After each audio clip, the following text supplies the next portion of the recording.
Hi, everyone. It's wonderful to be here today and to actually meet some of the youth of Berlin. It's a very rare opportunity, so thank you very much for inviting me. So, why did I decide to live abroad? As you can see by the picture here, I come from a Norwegian and Korean background, and I often call myself Corwegian. No, I'm not even joking. When I applied for college, I actually wrote check other, I'm Corwegian. And I think, when I look at my history and my parents' history, and I just realize that my ancestors are Mongolian, they're Vikings, they're adventurers, they're entrepreneurs, they're nomadic, it kind of made sense, given my cultural makeup, that I would have this curiosity to travel and explore the world. So, where did I move to? Until the age of 18, I grew up in Minnesota. How many of you here have heard of Minnesota? Okay, a little more popular than I thought. I grew up in the Midwest, right at the border of Canada. I had a lovely upbringing, and it was just a really great experience living and growing up in Minnesota. However, I decided, I think I'm gonna have to move to a different state when I go to college. The arrows are not correct, but next up was Wisconsin. Wisconsin was about 4 hours away from where I lived, and it was a big jump for me. I was really scared. I thought, I've always lived in this place in Minneapolis. Can I do this? And so I went for it. It was only 4 hours away, but I pursued a degree at the Madison University, and then all of a sudden it clicked. My final year in college, I thought to myself, well, I never bothered to learn Korean or Norwegian. So I started enrolling in Korean language classes my final years. And then I said, you know what? Now that I have some basics in this language, why not move to Korea and explore where my mother came from? So despite the fact that my mom did not want me to leave, I got on a plane and said, look, I'm moving to Korea. I'm going to study for 1 semester. I caught the travel bug. I decided to study for 2 semesters. And then 2 semesters turned into, I want to live in Korea after I graduate. And I skipped my entire graduation in America and I just stayed in Korea. And finally, I decided to join an NGO where I would then work with North Korean refugee children who had escaped and made it to South Korea. It was an amazing experience and I grew a lot from that. But my time in Europe kind of came to a close and I said, look, what do I want to do next? I had this travel bug. I wanted to keep exploring different parts of the world. So I said, you know what? I'm going to pursue a master's degree in Europe. Started touring Europe, just got on a plane, traveled around, sat in lectures, snuck into universities, started taking notes, and I fell in love with the London School of Economics. So I did a 13-month degree there. And then right after I finished my degree, they kicked me out because my student visa was out. And I said, okay, I do kind of miss the States now, so how about New York City? Everyone wants to move to New York City. Hopped on a plane, didn't know anyone or anything, and I quickly decided to network, meet people, and eventually landed a job working for both a music label that was large and a small one. But then after my time working in the music industry, I felt frustrated, I felt like I wasn't moving, and I said to myself, okay, it's time for a new challenge. And that's when I joined my first tech startup company in Manhattan. It was mind-blowingly awesome to work in a 5-person team and build a translation platform that supported thousands of people around the world. I was just excited. It was an instant connection, and I fell in love with the idea of technology and what it could do for people and the advancement of translation and communication. And so, as I always am, I got itchy and I wanted to go and travel again. I ended up moving to Berlin 3 years ago. And of course, I decided why not continue to work in tech? There's a burgeoning tech startup scene in here in Berlin. So I quickly fell in love and moved here and made a life of my own. But I would like to explain now all of the wonderful reasons of what have kind of come out of this experience of living abroad. And I think the first one is discovering a new culture. How many of you here have lived abroad or are living abroad right now? Okay, So I'm preaching it to the choir. You guys are all a part of this. When I showed up to Korea, I was just so excited about discovering the unknown. Even though I had Korean heritage, showing up to Korea was just a totally novel experience for me. When I got off that bus right in front of my university, I remember it being really loud and exciting and intense. The smells were different, the sounds were different. And I was thinking to myself, wow, I just came from a city of 250,000 inhabitants, and now I'm in a city of 10 million. It was life-changing. That moment was so defining for me. As I looked around, I found that I was constantly meeting new people, trying new food that my mother never had exposed me to, watching new films, listening to new music. And the whole immersion process completely changed the way I looked at the world. It was my initial spark. So, number 2. How many of you here in this room speak a second or third language? Okay, quite a few. I'm embarrassed to say that even though I've lived in Berlin for a few years, I haven't quite picked up German as I'd like to. I blame it on the 70-hour work weeks and the fact that most Germans are fluent in English. But it's not to say that when I moved to East Asia, I realized I have to learn Korean.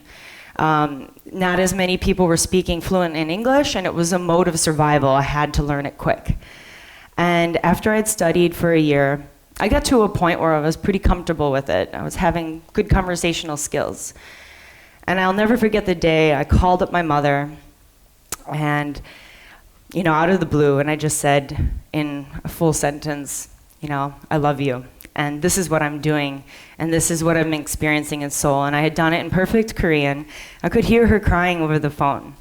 It was just like an extreme emotional an experience for her to hear her daughter, who she never spoke or taught Korean to actually have that connection. And I feel like it almost strengthened our bond.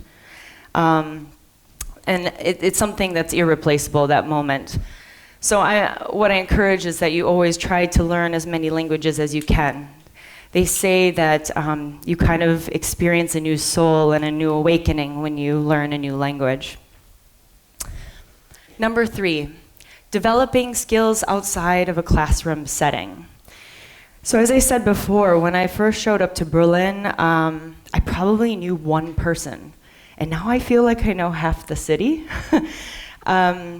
And it took a lot of time and networking and hustle. But if I hadn't had those experiences in London and in Seoul, South Korea, I might not have been where I am today in Berlin. And so what I'm saying is, when you put yourself out there and you decide to hop on a plane and travel somewhere new, you're going to be learning a fully independent way of living. You don't have your mom or your dad or your friends to reach out to in those challenging times. They're not there. So you're going to learn how to be independent and make things work on your own. And I think that can be a truly empowering experience, and that's not something you can learn sitting in your classroom. Number 4. I think it's a huge boost for your CV or your resume, whatever one you want to call it. I think there are skill sets that your future employers are looking for. Are you an effective communicator? Can you really give knowledge on a culture and have a new language? Can you bring that to the table? Right? These are things that are super important, and I think given the fact that we're living in a globalized world, it's important that you have those skill sets. So even just a semester studying abroad can make a huge difference and a huge boost on your CV. I also think you learn an incredible amount of information about yourself. When you show up to a new city and you know 0 people, you start to listen to your own thoughts in your head, right? There's less distraction. It's just you in a whole new world where you might not even understand the language at first, but you're at one with your thoughts. And I think this is what really starts to challenge you. You know your limits. You know how to maneuver. You realize you're capable of doing things that you never knew you could. And I think that's the beauty of it all. And I encourage you that when you do go abroad, you take a trip by yourself It's tempting to want to go with your friends and then crash at a hostel and go to a party together. But I encourage you to just go explore one city, hop on a train, and do it completely alone. Bring your iPod to give you some company. But you will be so surprised after that experience. You're going to have to navigate everything on your own, which is a good skill to have, right? Don't even try to use Google Maps. Just try to go with a map. Explore, meet new people, break out of your comfort zone, and talk to everyone that's around you. And you are going to realize what you have internally inside. Are you an open person? Are you afraid of certain things? It's going to push you to the limits. And also, I think it changes your perspective on where you're from. Now, when I first moved to Korea and I was worried, will I get an A on my exam? Will I do this, right? Will I do that? They were all first world problems. They were always stressing me out. Until I joined that NGO and I started to listen about the stories of young children refugees who had escaped North Korea. Now that was a rude awakening. I realized that a lot of the problems I had been facing were trivial and unimportant. And in the grand scheme of things, I was pretty well off and I had a lot of great things going for me. And I didn't need to stress about the little stuff anymore. So I really believe that when you go abroad, it completely changes your perspective, the depth of what things are important and what are not. So I really think that's probably one of my important reasons of why you should explore. Number 7, I really believe that you have a different sense and appreciation for diversity. Like I said, I grew up in Minnesota. Most people were white. There were a few Asian people, and I thought, I always stood out, and I was a bit different looking than other people in my high school, which was okay. But I knew at that point, I knew I was different. And the whole process of moving to all these different parts of the world made me feel more like a global citizen. And it made me realize that there are so many beautiful people in the world coming from different religions, different ethnic backgrounds, different age groups. And I wanted to soak it in. And it had such a deep impact on my life that I've now quit my day job to build my own organization to bring in diversity into the technology industry. Because this is an industry I know that is the future and I want to be a part of and I want to make a dent. But it all kind of looks the same. So now I'm working on building TEDx, which introduces technology, engineering, design, founding practices to a whole new generation of women. And I see some of you in here today. And I can't wait to see what happens. A lot of people told me, look, you're crazy. Why are you wasting your time? It is what it is. Well, if you have that kind of belief, then nothing is ever going to change.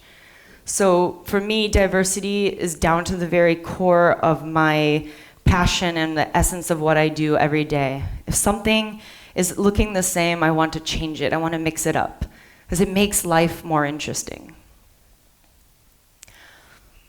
I also think living abroad, studying abroad, makes you a better creative problem solver. How many of you have worked your way out of a difficult issue or problem while living abroad, right? Yeah, you get kind of an adrenaline feel when you figure something out. And I think this is such an important skill set to have as an individual. Creative thinking, realizing there are different ways to approach problems. If you're in the same place all the same time, you're kind of on a one-track mind and you don't think of other possible alternatives. I was shocked when I first came to Berlin to see that in all the public places, you have individual containers for recycling. And I want to go back to the States someday and try to get all the cities to do the same. It's a different approach. It's the little things that you're learning as you go along. But I think it's important to note that this is something you can learn even if you don't go abroad, but the going abroad part really enhances it and it takes it to the next level. It's a good skill set to have. Becoming a future global leader. I think we have some here today in the front row here. I think when you go abroad, you should ask yourself a few questions. Jess, what do you want to do with your life? What are you contributing to life? Jess, how do you want to see the world? What do you want to see change? And Jess, do you want to become a leader? And what is it going to take to get to that point where you can actually lead and create change? These are the questions I think you should always ask before you move to that next city. And if you wake up and you realize how interconnected we are and how much we can do to support and help each other and build a new way of thinking, it's going to be extremely powerful. And going abroad is that first step. That is the first big step to potentially becoming the next global leader. You got to do that. And once you make that, build something, make something important, doesn't matter if it's in your hometown or if it's somewhere in China, do something that you're passionate about, and don't be afraid to get on that plane. And lastly, I just want to close this by saying it's been a truly life-changing experience for me. A lot of my closest friends from childhood are still back in Minnesota, and they love their lives, and they're doing great, and it's all stable.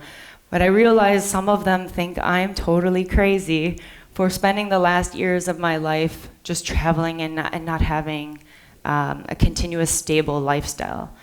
It's up to you to decide if it's right for you, but I can only say that you won't know unless you try. And I think being and living abroad can be challenging. It can be scary at times. You can get nervous, but it can also be rewarding, lucrative, life-changing, and defining. And really, ultimately, it comes down to what you make of it. So I wish you all happy exploration, and thank you very much.